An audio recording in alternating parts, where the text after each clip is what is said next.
Right, hi guys, welcome to Watch Yourself Jorge, or Watch Yourself George. It's spelt Jorge. I go by George, but you can call me Jorge. It's really not a big thing. Anyway, today's video, we're looking at the watches of Oppenheimer, Barbenheimer, however the hell you want to say it. Like, they've got some cool bloody watches in both those films. I haven't seen Oppenheimer.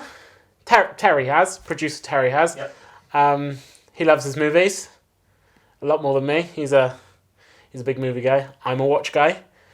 But I have seen Barbie, and that's a good movie. I've been listening to I'm Just Ken all the bloody time. So, couple things to say before we get started. If I give any opinions, they're my own, no one else's. And I'm not a watch expert. I'm just a guy who really likes watches. So if I get anything wrong, please do correct me in the comments below. So, to get started, we'll talk about the watches of Oppenheimer. Pretty much all the watches that they use in Oppenheimer are from the brand Hamilton. Now, why the hell did they choose Hamilton? Well, Hamilton's often known as, like, the movie watch. They've been featured in so many bloody films. They've been featured in Men in Black, with the weird triangular one that I cannot remember the name of. The new Indiana Jones, the Dial of Destiny, where he was wearing a Bolton, which is a really cool watch, actually. It's quartz, but I love it. Interstellar, where they had the Murph, the 42mm Murph. I prefer the 38, but yeah. Christopher Nolan just loves Hamilton. Probably gets paid a lot of money. Here comes the money! Here we go. Why is Hamilton perfect for Oppenheimer, first of all?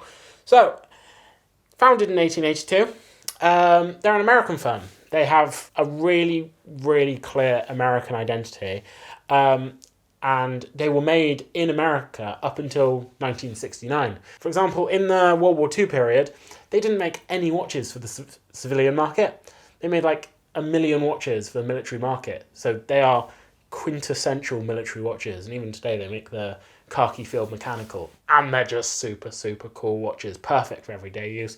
Absolutely bloody love them. What watches did they use in the movie? So for J. Robert Oppenheimer, played by, of course, Cillian Murphy, Mr. Cheekbones himself, Mr. Thomas Shelby, Mr. Scarecrow, whatever you want to bloody call him, they used the Cushion B Endicott. I hope I'm saying that right.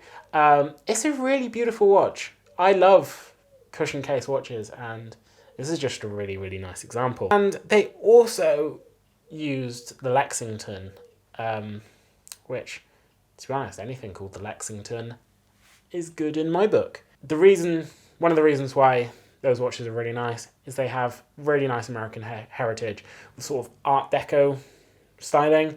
Something Hamilton does really well, like the cathedral hand on the Murph that I mentioned earlier. Just really, really nice watches. Yeah. In contrast, Kitty Oppenheimer can be seen wearing called the Lady Hamilton in 14 karat gold, which is very different to anything that you see either Matt Damon or Cillian Murphy wearing in the movie. Just mentioned Matt Damon. Actors, ho! Helen Hunt! Samuel Jackson. Matt Damon! He can be seen wearing the Piping Rock and Black service watch. So Matt Damon has another really cool choice on his wrist. Now, interestingly, even though Hamilton has a really, really wide back catalogue in their collection of watches, all the watches used in the movie were actually sourced by collectors and just enthusiasts, and then used in the movie. I think that's really cool, the fact that they actually leaned on their fans and their community for the watches. Absolutely love that. Now, Barbie. Bloody brilliant film. And we see a couple really cool watches in this movie. A couple nice gold Tag Heuer chronographs.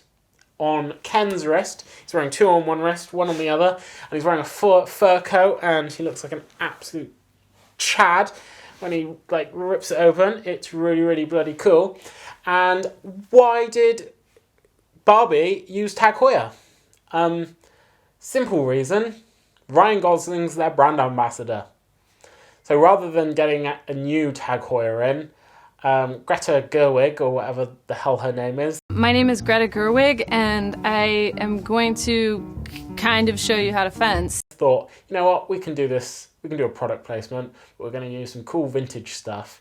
And I think it was a really well done little brand placement. Now, what was he actually wearing? I'm terrible with reference numbers, so I'm literally going to read them verbatim. First off wasn't a Tag Heuer, it was a Heuer reference 1158 CHN from 1971 in 18 karat yellow gold.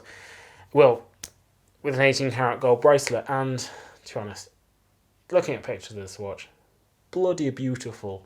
I really think it's really pretty. And obviously that's before Tag and Heuer combined. So it's just a Heuer, not a Tag Heuer. Still a beautiful watch. Now, what else was he wearing? He was also wearing the barrel-shaped reference 110.515 from 1974 with the Côte de Genève dial. Yes. I definitely memorised that. And he was wearing a Carrera reference 2448 NT on a leather strap. In terms of horological significance, these watches are really, really no slouches. First of all, they were all personal favourite of Mr. Jack Heuer himself, and they used the brand's very, very first in-house calibre, the Calibre 11, which, being Tag Heuer's, or Heuer's very first in-house calibre, that's a pretty significant timepiece.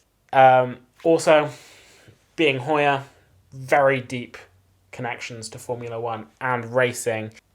In particular, 1970s Heuer models are particularly sought after, particularly the model with the Milanese style gold bracelet. Just mwah, absolutely beautiful piece. If you want to know which one's which in the movie, he wears the 1158 and the reference 2448 on his right wrist with the 1158 on top, and the 110.515 on his left wrist. Knowing Ken, he probably doesn't set the time on any of these watches at all, because he's more interested in, horses and beach. But they look cool. They're a really nice product placement. And we love Ken, because he's just Ken. He's unapologetically Ken. So yeah, as I said before, if I have got anything wrong in this video, or you have any notes, pop them down in the comments. And otherwise, it's been very, very nice to chat. A lot of my information was either got from Hodinkee or Tag and Hamilton's websites, or Wikipedia. Wikipedia is always good. So, have a good night, guys. Cheers.